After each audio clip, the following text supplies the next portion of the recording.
De esta manera, pues, vemos cómo la cabeza es el asiento de la conciencia para nosotros aquí en la Tierra. Nosotros nos encontramos en un cuerpo, un organismo hecho de materia de la Tierra, que está constituido de tres partes, que se llaman el ternario, y la parte superior es esa que se llama el sistema neurosensorial o polo cefálico, y que es la cabeza.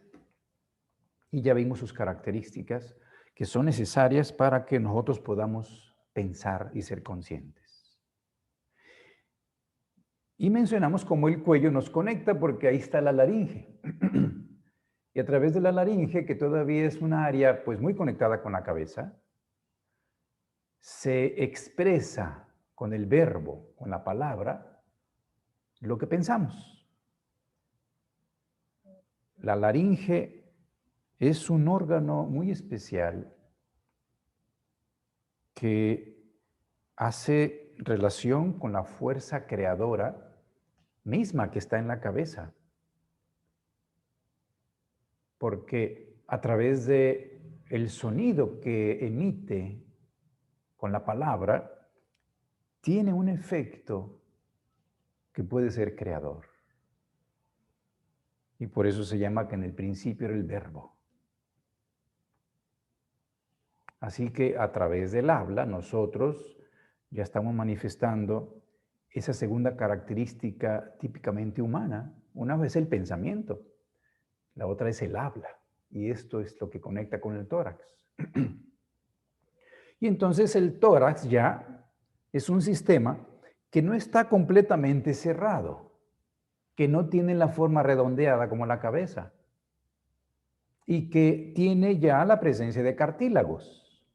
O sea que la formación de los huesos del tórax no se hacen por calcificación primaria. O sea que existió antes de ser hueso cartílago y era blando. Estaba más cercano a la vida, porque aquí estamos ya más en el área que se acerca a lo vivo. De manera que vemos que las costillas en la parte superior están más cerradas, claro, completamente, y hacia abajo se van abriendo.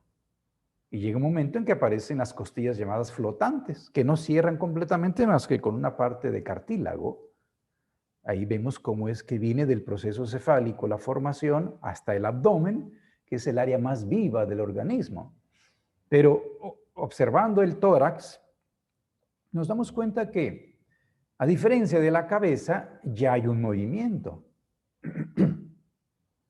En la cabeza se mueve, pero son los músculos en el exterior que hacen que gire hacia los lados, que pueda flexionar o extender y hacer círculos, pero en sí el sistema adentro, que es el que estamos usando, debe estar en quietud para poder hacer la función de conciencia y pensamiento.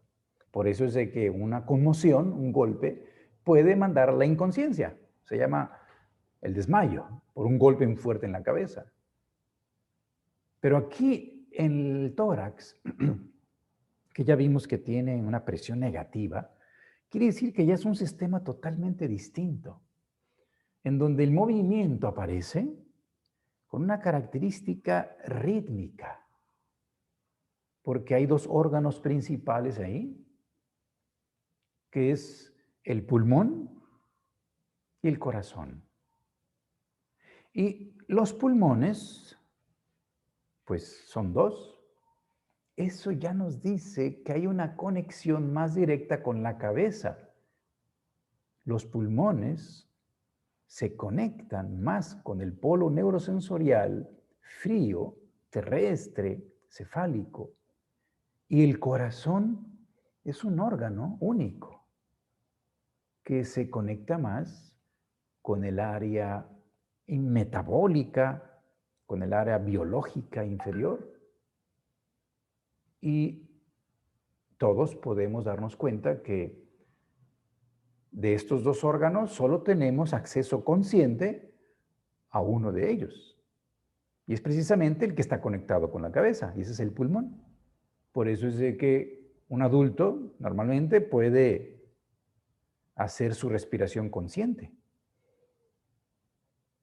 O sea que puede hacerla prolongada, lenta, profunda, puede hacerla rápida o más corta, si él lo desea, porque tiene la conexión voluntaria. Pero el corazón no lo puede hacer, no tiene una conexión voluntaria, al menos ahorita todavía no. Lo tendrá en un futuro, por eso es que el corazón está hecho de fibras musculares estriadas, igual que los músculos de las extremidades, pero todavía está en proceso. Y en un futuro lo será. Un músculo que pueda mover el espíritu mismo con su voluntad.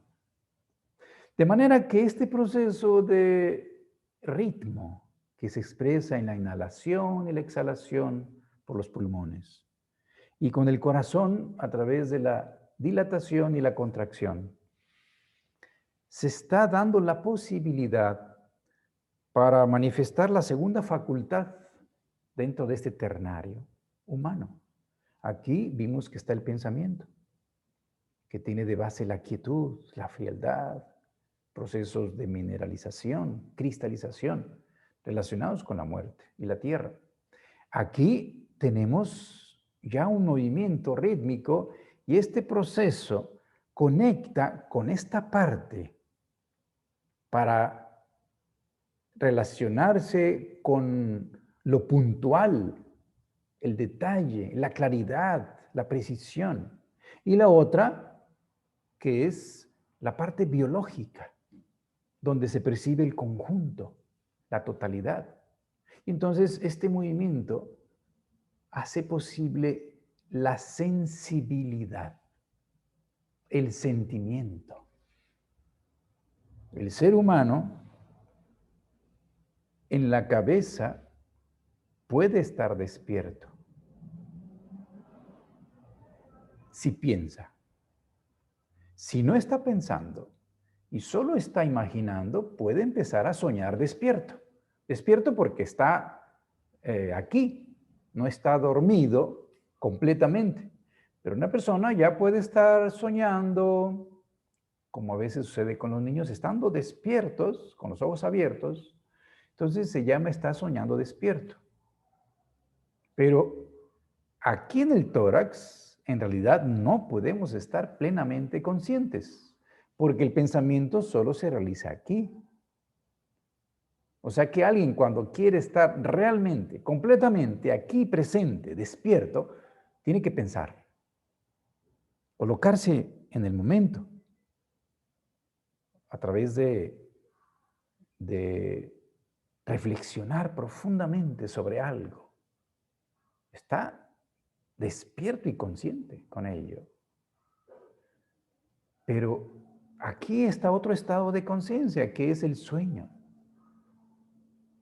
Que en cierta manera es algo que sigue sucediendo aún después de haber despertado en la mañana a través del sentir.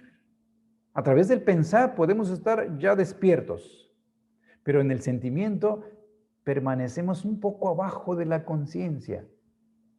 Algunos le llaman semiconsciencia o subconsciencia. Puede ser relativo esto, el nombre, el término que se use, pero en el sentimiento nosotros estamos no plenamente despiertos ni conscientes. Y tampoco estamos plenamente dormidos, inconscientes. Estamos a la mitad. Esto mismo sucede cuando nosotros nos dormimos. Al dormirnos, se cierran los sentidos, se cierran los ojos. Los oídos pues no se cierran, pero en cierta manera nos aislamos del mundo exterior, se apaga la entrada de estímulos y comenzamos a soñar. Es un estado de conciencia distinto, pero ya no podemos pensar, Ya no podemos estar reflexionando porque nos desconectamos del cerebro en el hecho de entrar en el sueño. Pero estando despiertos, seguimos soñando en el proceso del sentir, que tiene su asiento aquí en el tórax a través del movimiento rítmico. Este sistema se conoce como el sistema rítmico. Y así como el niño en el primer septenio está madurando el polo neurosensorial que está aquí en la cabeza, en el segundo septenio está en proceso de maduración el sistema de respiración y el sistema de movimiento cardiocirculatorio. Esto permite además que el niño comience a sentir, apreciar que en el mundo hay una armonía, porque esto del ritmo conecta con los procesos de la naturaleza, porque la naturaleza se expresa y se manifiesta a través del ritmo. Todo en el universo se expresa a través del ritmo. La naturaleza lo hace a través de las estaciones, con la primavera, y luego el verano, y luego el otoño, y luego el invierno, donde es una especie de expansión, primavera, verano, y luego otoño, invierno, una especie de contracción. Y así pasa con el día, que es una especie de expansión, y luego la noche, una especie de contracción. Igualmente es la vida y la muerte. Nosotros comenzamos a vivir dentro del cuerpo con la primera inhalación.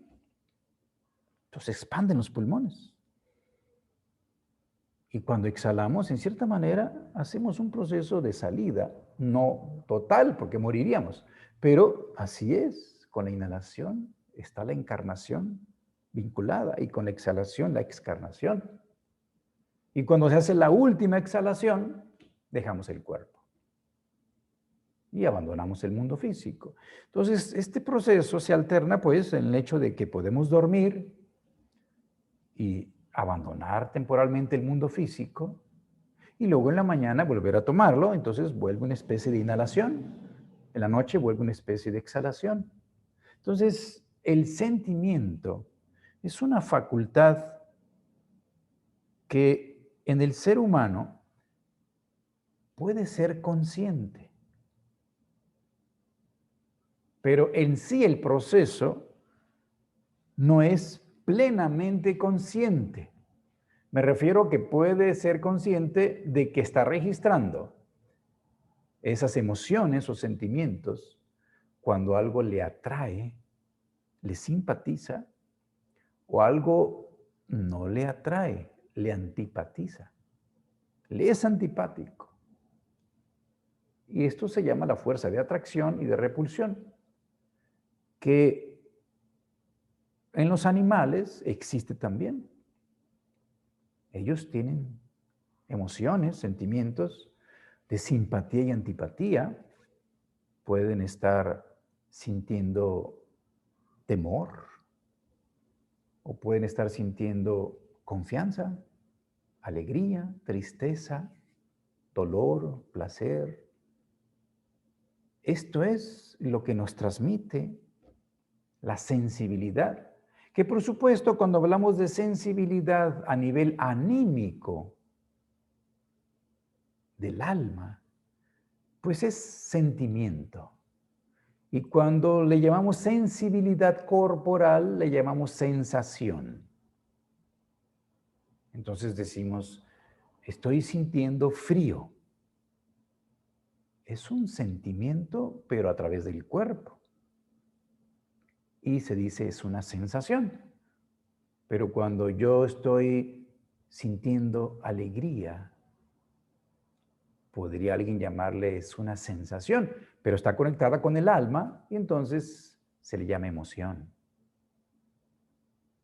Esto lo hace posible esta área, el área del sistema rítmico, en donde el corazón con su sangre conecta con el sistema circulatorio con todo el sistema. Así como mencioné que con la contracción se conecta con la parte cefálica, con la dilatación se conecta con la parte inferior llamada metabólica.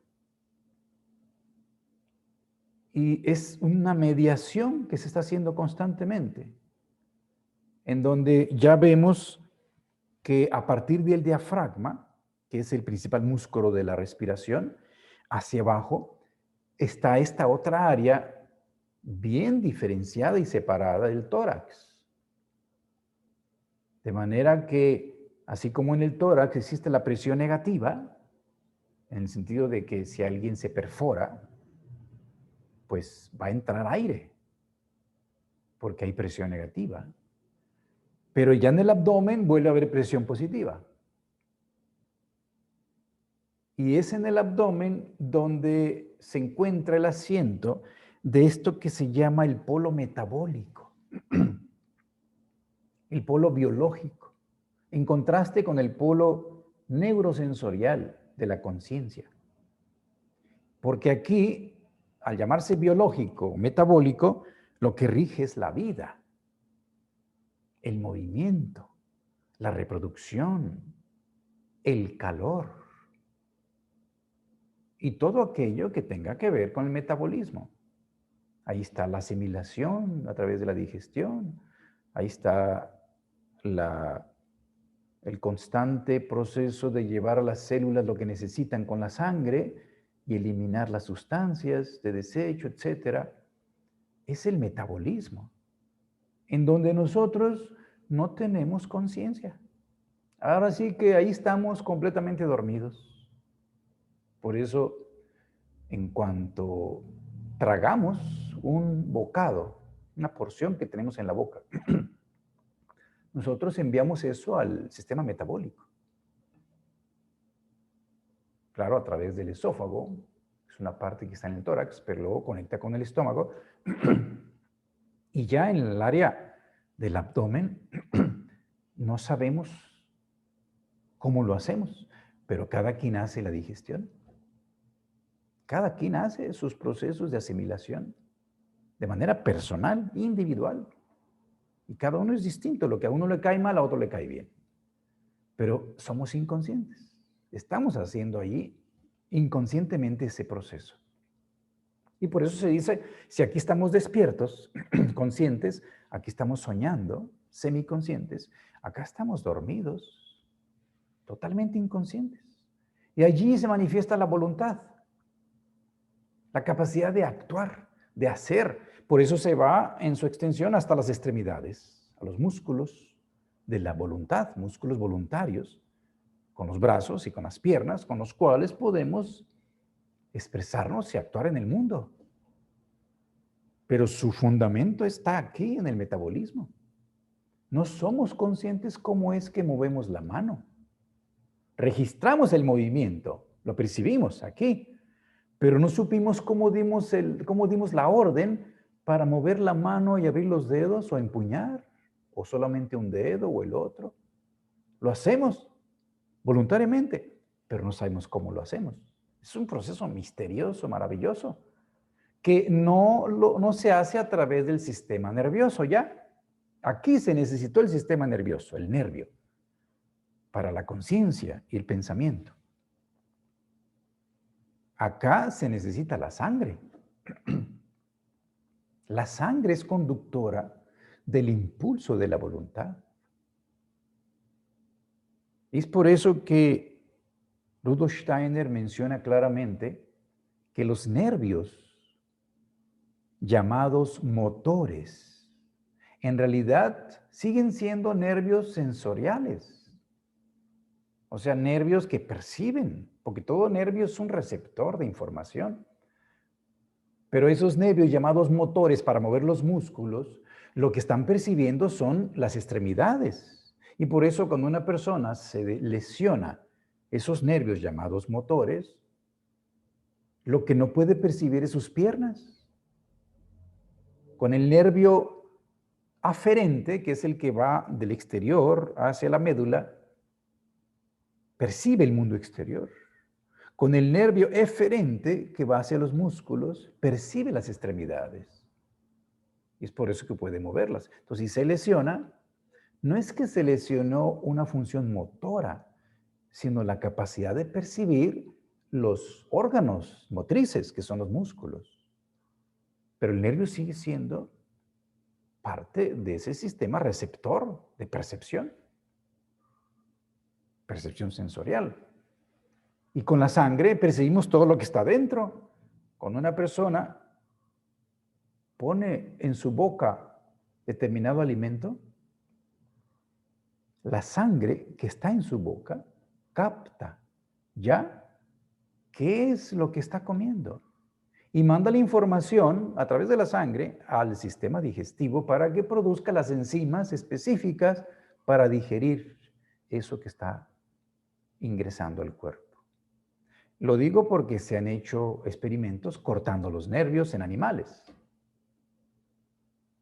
porque se ha pensado que la información que llega de la boca al estómago y al intestino para producir las enzimas que se requieren, pues lo hace el sistema nervioso. Entonces, en la investigación animal, pues se han cortado los nervios para ver qué pasa. Y se dieron cuenta que de todos modos se percibe a través de la sangre, aún con los nervios cortados, qué es lo que está ingresando y qué enzimas y qué cantidad se va a producir para digerir. Esto es muy interesante, porque la sangre es la parte más viva de nuestro organismo. Así como el nervio es la parte, junto con el hueso, la parte más muerta. Y allí, en la parte más muerta, el esqueleto, adentro, hay un hueco donde se produce la sangre, que es lo más vivo, donde aparece el calor, dentro de lo más frío e inerte y mineralizado, que es el hueso, está la médula ósea. Y es precisamente allí donde se forman los glóbulos rojos.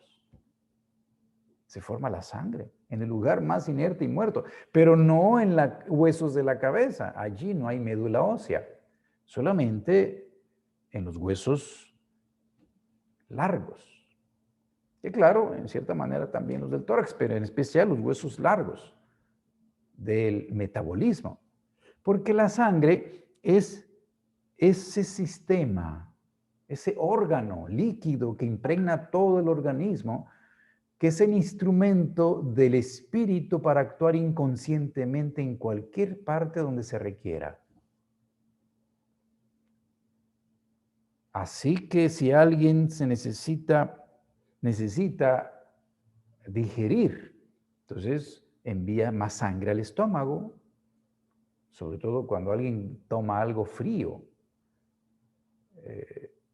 El estómago no puede pasar eso frío al intestino, tiene que calentarse primero. Y para calentarlo necesita llevar sangre. Entonces se congestionan las paredes del estómago y calientan gradualmente el contenido del estómago hasta que llega la temperatura de la sangre, que es 37 grados, y luego pasa al intestino. Y ya puede ingresar gradualmente. Si no, no podría. Se crearía un espasmo tremendo. Porque acá abajo rige el calor, así como aquí el frío. Y en cierta manera,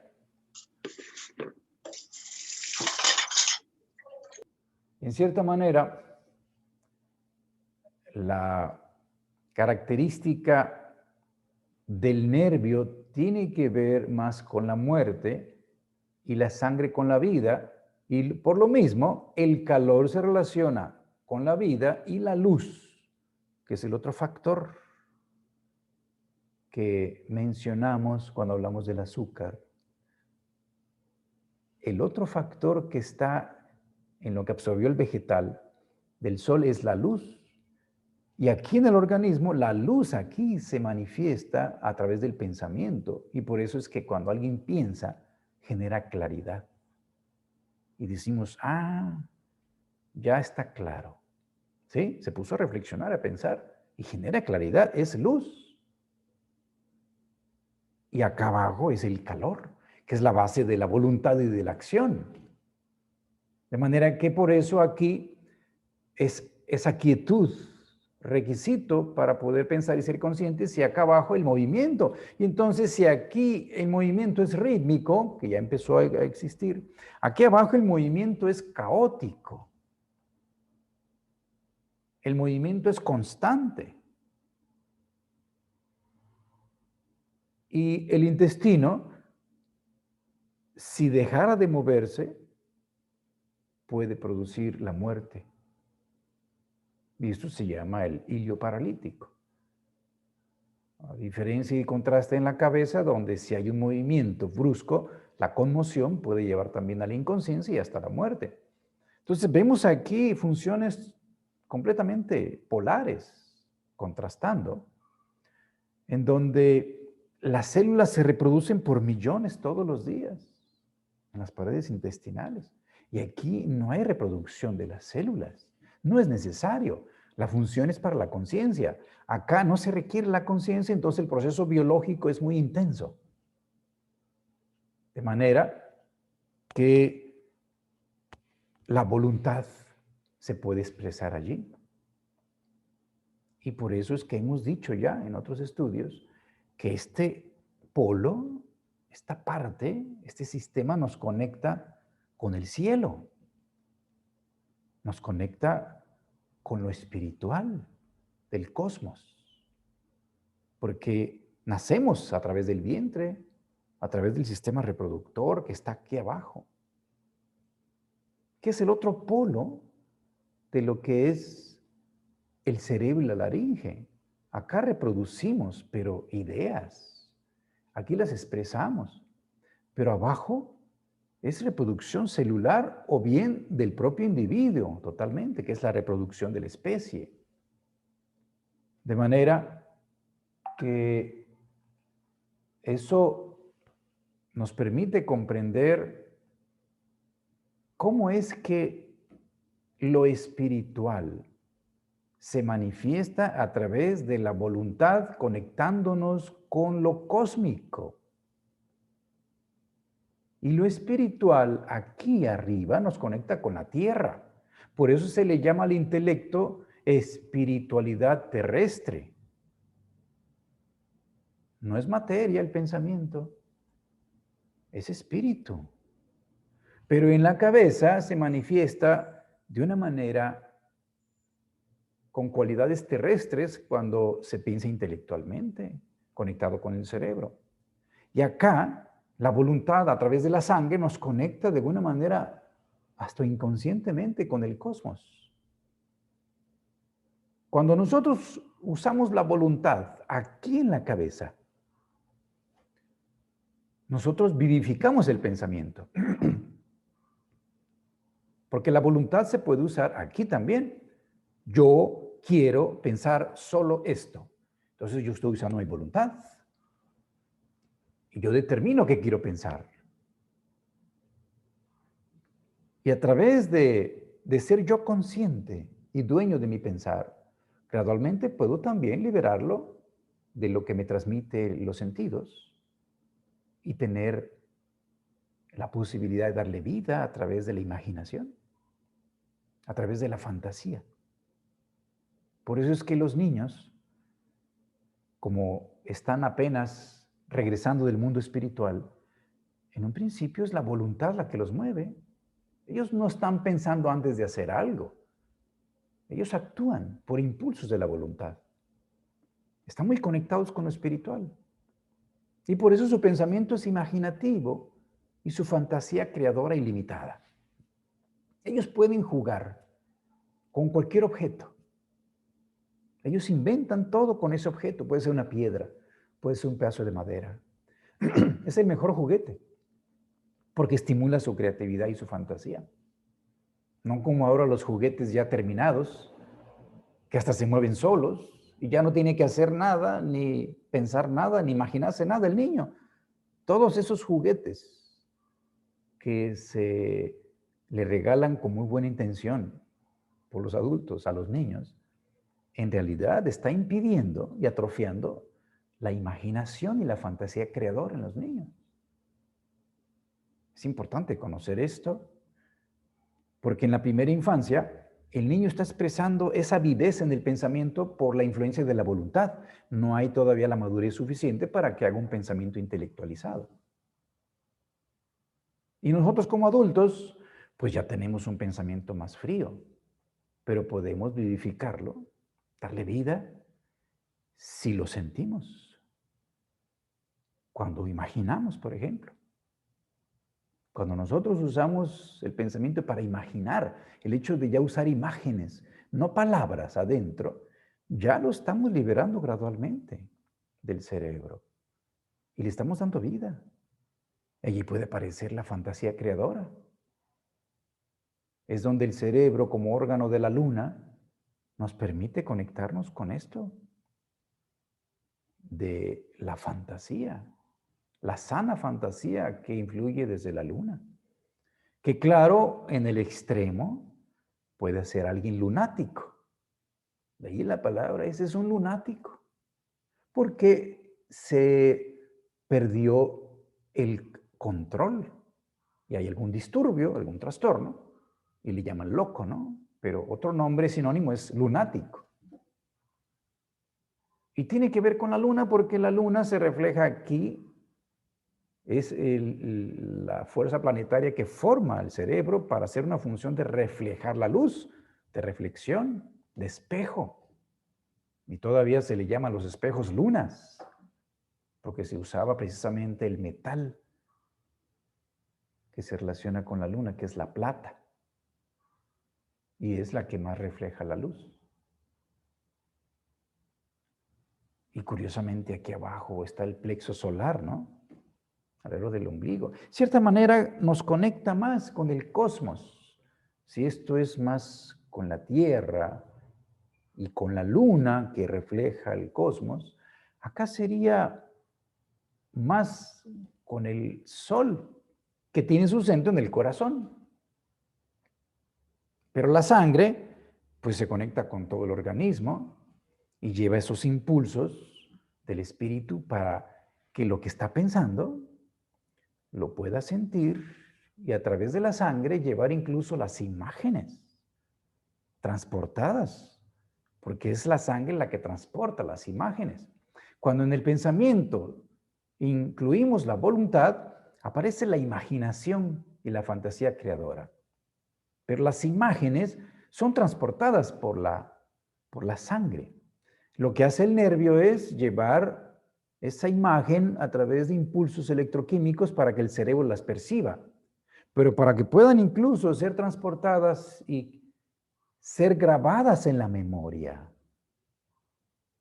y conectadas con el alma, y uno pueda despertarlas en un futuro, pues tienen que irse a un área que está en el corazón, en la punta. Allí se encuentra en el ventrículo izquierdo una partícula que no es física, que es la que está grabando constantemente las imágenes que percibe el espíritu a través de los sentidos, consciente o inconscientemente. Y todo esto es transportado a través de la respiración también.